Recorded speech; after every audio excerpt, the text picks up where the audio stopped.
We spent your savings on some better kids. My dad said it at Thanksgiving without blinking. I just asked, better than my kids? My mom smirked. You should be proud you're sacrificing for your stepbrother's family. Grandma stood up, face hard, and yelled, name those kids, right now. My name is Greg. I'm 36, a commercial pilot, the oldest of three, the one who keeps a go bag packed and my phone on loud. I like flight plans, lists, quiet cockpits at 3 a.m., and coffee that tastes like a bad idea. I do Denver, Seattle a lot. Sometimes Europe. I've missed more birthdays than I want to admit. I still send gifts on time. I overtip when I get home because the gate agents and line crews save my days more than anyone knows. Everyone in my family calls me responsible. They say it like it's a weather pattern I brought with me. Thanksgiving is the only holiday I try not to miss. Even if I land, grab a shower at a crash pad, and show up smelling like jet fuel and hand soap, I go.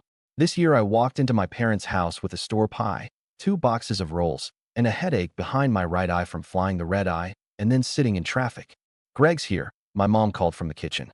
It sounded cheerful, like she wanted an audience. I hugged Grandma first. She squeezed my arm like she was checking I still had muscle. You look tired, baby, she said. Occupational hazard, I told her. My stepbrother, Tyler, was already camped on the couch, shoes off, socks gray at the heels. His wife, Amber, scrolled on her phone, tapping like she was paid by the swipe. Their twins ran loops around the coffee table, nearly decapitating a paper turkey. I put the boxes on the counter, dodged a boiling pot, and washed my hands. Dad carved the turkey like it owed him money. He nodded at me. How's the sky, Captain? Still up there, I said. How's retirement? He loved when I asked. He opened his mouth, but Mom leaned in instead. Before we sit, she said lightly, let's do Grace first. We lined up. Plates. Steam. Grandma patted the chair next to her. I took it. The kids banged forks. The dog whimpered. It was all loud and normal. Dad cleared his throat. Lord, thank you for family, he said. For opportunity. For generous hearts. We chorused amen. I passed the rolls. Tyler snatched the biggest breast piece like he was competing. I laughed because I was trying to be good. Then Mom did the thing she always does, tilted her head, bright smile, voice just a little too loud. Greg, she said, we should update you. Since you're here. I paused with the gravy boat midair. Update me on what? Tyler kept chewing. Amber didn't look up. Dad didn't blink. We spent your savings on some better kids, Dad said, just like he was reading a recipe. Calm. Strange. Like the words weren't explosives. I stared. Better than my kids? Mom smirked. You should be proud you're sacrificing for your stepbrother's family. Gravy hit my plate so hard it splashed. The twins shrieked. Grandma pushed back her chair. She stood up slow, face tight, and pointed at my parents like she was calling a foul at center court. Name those kids, she said, voice sharp enough to cut the room. Right now. The dog went quiet. So did I. Something cold slid behind my ribs. I knew this feeling from turbulence. The bump you don't see, then everything drops. I put the gravy down. What are you talking about? I asked. My voice sounded like I was talking to ATC through static. Mom laughed a little. Let's not make it dramatic. Name the kids, Grandma repeated louder. Name the children you just called better. Dad's jaw flexed. Tyler finally stopped chewing. Amber set her phone face down, as if she wanted to look respectful while being protected from reality. Sit, Mom told Grandma. Please, Mother. Grandma didn't sit. She looked at me. Gregory, she said softly, listen. I was already listening. Every nerve was listening. The plane inside my chest started to roll. I grew up with a flight map taped to my ceiling. Not for romance. Not for some dreamy kid thing. For escape routes. When my parents divorced, I learned early. If I made myself useful, I could stay out of the blast radius. I mowed lawns, fixed the Wi-Fi, drove my little sister, Molly, to piano. When Mom remarried, Tyler arrived like the loud commercial at the end of a quiet show. I didn't hate him. We were teenagers. He liked sneakers and attention. I liked books about weather and a simulator that ran off a wheezing laptop. Mom said, be a good example. I was. I kept my head down, graduated, joined the Air National Guard because it was the only way I could fly without drowning in debt, then clawed my way into the right seat of a 737. I stacked cash in a high-yield savings account with a dumb nickname, Runway. Every month, more. Every delay, more. Every overnight in a hotel with a brown carpet, more. I wasn't hoarding. I was building a buffer so Molly would never need to ask anyone else for help, and so someday, when I had a family, I'd be present and not panicked. My parents knew about the runway fund. Not the number, just the idea. I kept it separate, and I kept my mouth shut. But when you're the guy who always pays for the airport parking, people notice. It turns into a story about you. Greg's got it. It sounds like a compliment. It's not. Mom has a little phrase she loves. Family money is flexible. It means your money is ours, and ours is ours. She used it when Tyler needed new tires. When Amber's bridal shower ran over budget.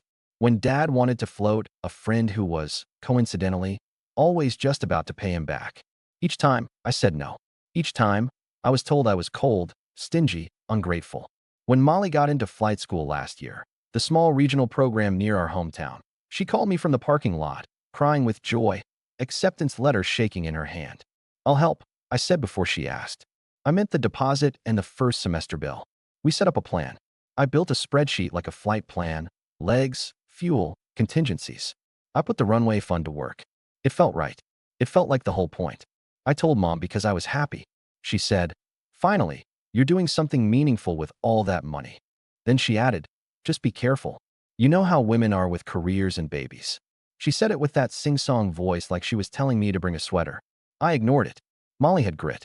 She held a flashlight for me under a Corolla at midnight once, changing a belt. That's the person I wanted to bet on. In August, I was flying a 4-day. On day 2, my phone exploded during a short sit in Phoenix. 6 missed calls from Molly. 2 from Grandma. 1 from an unknown number. Then a text from Mom. "Call when you land." Nothing major. Just logistics. It wasn't nothing. When I returned the calls, Molly was quiet. "It's okay," she said, which meant it wasn't. "Mom and Dad said they'll help since you're busy. They said you said it was fine if they handled tuition. Don't stress." I didn't say that. I told her, stepping into a corner of the crew room. "Where are you?" "In line at the registrar," she said.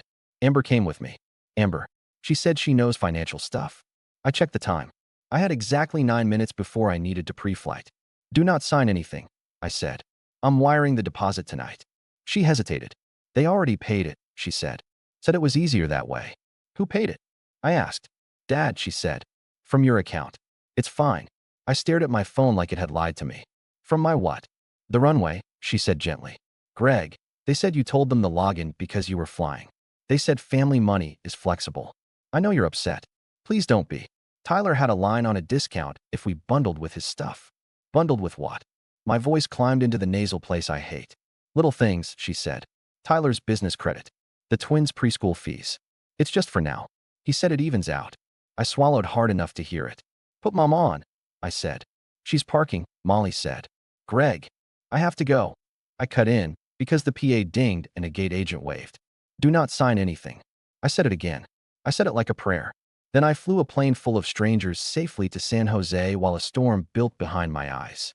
That night, in a hotel that smelled like oranges and old carpet, I opened my banking app. Error. I tried again. Error. Then the lockout screen. Then a text. "We noticed unusual activity. Please confirm this device." I confirmed. I finally got in. The number did not make sense. I scrolled. Deposits leaving as transfers. Memos like family bundle, church raffle, Tyler, vendor hold, Amber, education consult, twin tuition catch up. And then, at the bottom, an ACH to a school that was not my sister's. I copy-pasted it. I searched. A private academy across town. Tyler's twins. I called Mom, hands shaking. She answered in that calm voice she uses when she knows she's wrong. "Greg, honey, you're probably confused by the labels." "You took my savings," I said. "We redirected it," she corrected. "You're gone all the time. You don't need it like the kids do." "My sister is the kid," I said. "Tyler's kids, too," she said brightly. "They're part of us." "And Amber's classes?" "She's getting a certificate. It'll help her manage Tyler's business." I stared at the ceiling. "You stole from me." "Don't be dramatic," she said. "Your father had power of attorney for when you were deployed." It rolled. "I haven't been deployed in years," I said. "And that authorization expired." There was a pause. I could hear her breathe. "Well, the bank didn't say anything," she said. "And we're family."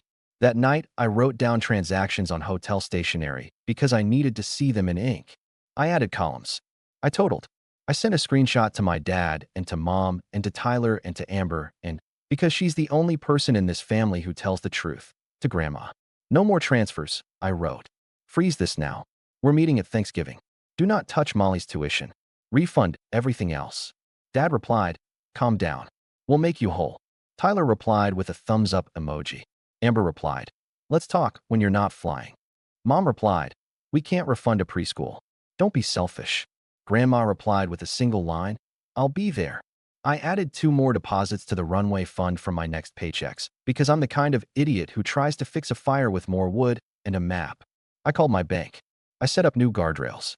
I locked down access and watched the email confirmations roll in like digital sandbags against a flood I hadn't caused. By the time Thanksgiving arrived, I had rehearsed a speech in my head. Not aggressive, calm, data and dates. Like I do on the radio when we're rerouting around a storm and everyone wants to talk at once. Then Dad said, better kids. Then Grandma stood. Grandma's eyes were on Dad. Say their names, she said. Say who is better than Greg's children. Dad put the knife down. He folded his hands like he wanted to look reasonable. Mother, that's not what I... Names, she snapped. Tyler half laughed. She's asking about the twins. I know who she's asking about, Dad said, heat finally leaking into his voice. He looked at me. Greg, you don't even have kids. I stared at him. The room wobbled, then clicked into focus. My kids are my responsibilities. I tapped the table with one finger, steady. Molly's tuition. The mortgage down payment I've been saving for so my future family starts safe. Emergencies I budget for because life happens at 2 a.m. over Nebraska. Amber scoffed. Okay, poet. Grandma didn't move. Name the children. Dad's jaw set. Tyler's twins, he said. And future kids. Our family's young ones. We're investing where it matters. I looked at Molly. She was holding her napkin like a flag about to be dropped. Her eyes were wet. Greg, she started. Not you, I told her. Never you. Mom smiled the way people do when they think they've framed the conversation. This is what we were trying to explain at the registrar. Money should flow to where it creates the most value. Value. Grandma repeated, deadly quiet. Tyler leaned back. Bro, it's not personal. You're a pilot. You keep getting paid. The twin school doesn't care how hurt your feelings are. I reached for my backpack on the floor and placed a folder on the table. I had printed statements. I had a ledger. I had timestamps. These are the transfers, I said. These are the dates. These are the accounts. This is the exact number you took for preschool, for consulting, for your credit card bill masked as a vendor hold, for Dad's church raffle donation that somehow came out of my account, and for the family laptop that is sitting right now in your Instagram story next to a ring light. Amber's mouth tightened. You went through my story? You posted it, I said. Mom waved a hand. Stop being petty. I slid another paper out. Power of attorney revocation, I said. Dated 2 years ago. Signed. Witnessed. Filed. It's done. Dad reached for it. I kept my hand on the corner. And bank confirmations, I added. You no longer have access. If $1 leaves my account without my authorization, we move from family conversation to police report. Tyler snorted. You gonna call the cops on your parents, Captain Rules? I met his eyes. Calm. I'll do what's necessary to protect what I'm responsible for, I said. That's what adults do. Adults share, Mom snapped. You've always been so rigid. Disciplined, Grandma said. He is disciplined because you taught him that love is conditional on utility. Silence. Even the kids stopped clinking their forks. I turned to Molly. Your tuition is paid from my new account, I said. Directly to the school. You'll get an email tonight. We'll never again bundle anything. Her face crumpled with relief and shame. I'm sorry, she whispered. You didn't do this, I said. I looked back at Dad. You owe me the amount you took for the church raffle and whatever you slid to Tyler's card, I said. You have 30 days. Dad's ears went pink. Watch your tone. Watch your actions, Grandma said, voice like gravel. Greg, keep talking. I nodded. Tyler, you have 60 days to return the preschool payments you charged to my account, I said. If you can't, the school can invoice you directly. I will send them the documentation. Amber stood up halfway. You wouldn't. Try me, I said. My heart was pounding so hard I could feel it in my gums. You two chose a private academy. You two can fund it. Mom laughed once, a sharp bark. And what? We just pretend family doesn't help family. We pretend nothing, I said. We draw a line. We keep it. Dad shoved his chair back. You're ungrateful, he said. We raised you. Grandma's hand hit the table. You exploited him, she said. You used legal documents you did not have to reach into his pocket like he was a vending machine for your favorite boy. Tyler rolled his eyes. Mother. Shut up, she told him without looking. The twins stared wide-eyed. I softened my voice. Hey guys, I said to them. Want to help me with the rolls? They nodded and scrambled down, grateful for any mission. Kids understand storms even when they don't know the words. I stood. I'm taking Grandma and Molly for a walk, I said. Dad, Mom, when I come back, I expect to hear a plan for repayment. I expect to hear you say you're sorry. Not sorry I made you, but sorry we did this. Mom opened her mouth. I raised a hand. Save it, I said. You've been talking for years. I looked at Grandma. She nodded once. We left the table like we were evacuating a cabin, single file, nothing dramatic, just precise. Outside, the air was cold enough to bite. I breathed it like I'd just cleared 10,000 feet of chop. We walked past the maple that used to be a stick the year Dad planted it. The leaves had finally let go. Grandma tucked her arm in mine. Molly walked on my other side, small again for a second, the girl who held flashlights. I knew something was off, Grandma said, shoes crunching on old leaves. Your mother's been bragging about Tyler's entrepreneur spirit. Thought it meant he finally got a job. He has a job, I said. It's my account. Molly made a wet sound that wasn't a laugh. I should have called you sooner, she said. I didn't want to be a burden. You are never a burden, I said. If you call me at 3 a.m., I'll answer on the first ring. She nodded, but I could see it didn't land yet. It takes time to overwrite a script. We circled the block once. Twice. I checked my watch like it was a timer for cooling engines. I didn't want to go back in. I didn't want to stay out. I wanted to be in a cockpit where the problems are technical and the checklist is printed. Grandma broke the silence. You did right, she said. You used facts. You didn't yell. I wanted to, I said. Of course you did, she said. Yelling is for people who think being loud is the same as being right. We went back in. The house smelled like cinnamon and hot plates. Dad was by the sink, shoulders tight. Mom stood near the stove, arms folded. Tyler and Amber had vanished to the yard, probably to film a story about gratitude. The twins were on the floor with the dog and a Lego person who'd lost his hair. Dad turned. We talked, he said. We'll make you whole. When? I asked. Mom sighed. Don't be a bill collector in your own home. I am in my own home, I said. It just happens to be yours today. Dad rubbed the back of his neck. 60 days, he said. 30, I said. And I want the first transfer by Friday. Not a promise. A wire. He stared at me. We stared back. Fine, he muttered. Good, I said. Also, you will call the school and remove my name from any arrangement with Tyler. You will give them his billing info. Today. Mom made a face. But what if the school calls us? They can call Tyler, I said. We sat down again because Grandma told us to sit. She poured herself a small glass of wine like she'd earned it, and she had. She lifted it in my direction. To Lines, she said quietly. To Lines, I echoed. Dinner was awkward, then not. The twins told me about a class pet with a dramatic history. Molly told Grandma about a simulator she loved. Mom tried to steer the conversation toward Tyler's business, and Grandma stared at her until she stopped. Dad chewed and chewed and chewed like the turkey was the problem. After dessert, Tyler and Amber reappeared. Amber's smile was sugar glass. We're all one family, she said.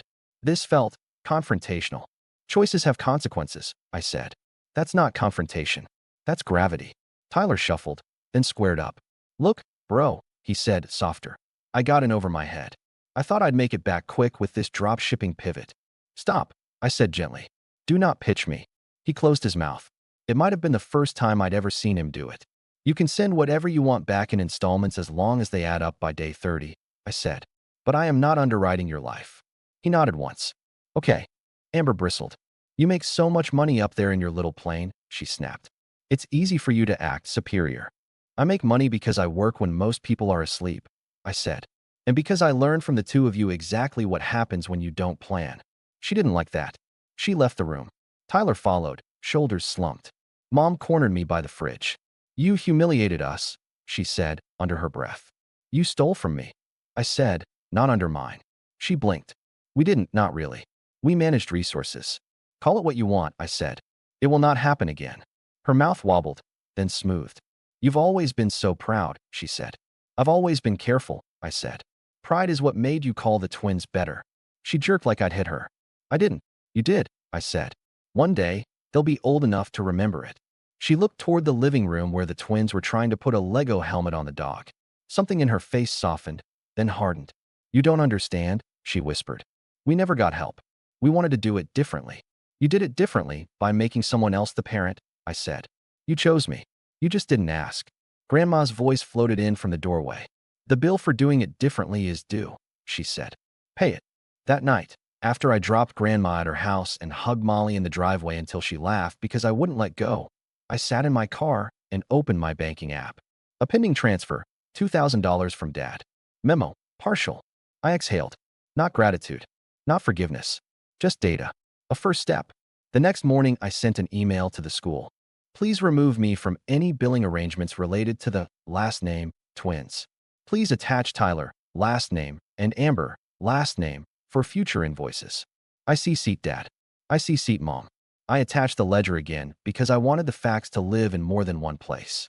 Then I drove to the airport, parked, rolled my carry-on across cold concrete, and felt the smallest click of a boundary setting into place. Boundaries aren't fences. They're flight plans. You file them. You follow them. And when weather changes, you adjust, but you still know where you're headed. Over the next 2 weeks, the wires came in choppy. $600. $400. $1,500. Twice, nothing. I kept a log. I sent a polite reminder. 17 days remaining. Dad replied with a period and nothing else. On day 19, I got a call from an unknown number. The preschool. We have a question about tuition, the woman said. We have you listed as. You don't, I said evenly. You have Tyler and Amber. Please check your email from November 24th. A pause. Yes, she said. I see it. My apology for the confusion.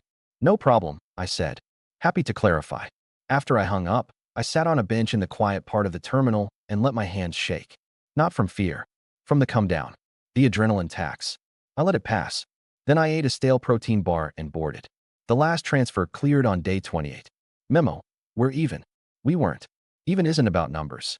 Even is about trust. You can't wire that. I didn't tell anyone at work. Pilots are good at talking about checklists and bad at talking about mothers. But on a turn through Portland, the captain I was flying with rested his coffee on his knee, laced, and said, You okay, man? You've got that 1,000-yard stare of someone who slept in his car once. I'm fine, I said. He nodded like he'd said the same sentence before. If you need a day, he said, take a day. I'll take a boundary, I said. Good trade, he said. December slid into January. Molly texted me pictures of a wing she'd learned to inspect. Look, she wrote. Fuel cap. Coach said I'm a natural. I saved it. I sent her a photo of the sunrise over clouds so smooth they looked fake. I typed, You belong up here. She sent back 3 crying emojis and a plane. Mom sent a mass text about a New Year's brunch. I didn't go. I sent a note. Can't make it. I'm flying. Hope it's nice. It was polite. It was true. She replied, We missed you. And then a picture of Tyler and the twins in matching sweaters. No apology. No reflection. Just the surface of the thing. That used to gut me. Now it just registered as whether I didn't have to fly through. Grandma called me every Sunday. She told me about her neighbor who snowblowed the wrong driveway. And about her new doctor who looked 12. Then she'd say, How's your heart? And I'd say, Learning. And she'd say, Good boy. Last week, after a long Zurich turn, I brought Grandma oranges. She opened the door in slippers, kissed my cheek. You look like you crossed 3 time zones. We drank tea at the tiny table. Your mother says you're punishing them, she said. I'm not. I'm protecting me. She heard that from me. Grandma nodded. Silence. The clock ticked. A plow scraped by. When your grandfather taught you to drive, she said, he made you say, I am responsible for the car and everyone in it. You were 12. I remember. At some point, you pick who rides. I don't want them cut off, I said. I just can't be the bank. Then don't. The price is a boundary and an apology. If they can't pay it, they stay home. I looked at my plane pilot hands and thought about how responsible became a leash. I saw that Thanksgiving table again. Dad's better. Grandma standing Molly's eyes. My hands didn't shake now. I feel lighter, I said. I sleep. I eat sitting down. Freedom has boring symptoms, she smiled. On the way out, I straightened the Maples crooked tag. It felt good. In the car, I typed, deleted, then sent. I love you. I won't fund your choices. Respect that. I'm here. If not, I wish you well. No speech. Just a filed plan. At the crew lounge, a new FO slumped. You okay? Blew the engine out. You'll fix it. He half smiled. You also choose what you're responsible for. In the sim. In life. Later, at 36,000 feet, I thought about better kids. My kids are my responsibilities. Future family, Molly's dream, my boundaries. The captain glanced over. Smooth. Smooth. I'm Greg. Pilot. Former wallet. Owner of my time and peace. If respect returns, I'm here. If not, I'll keep flying.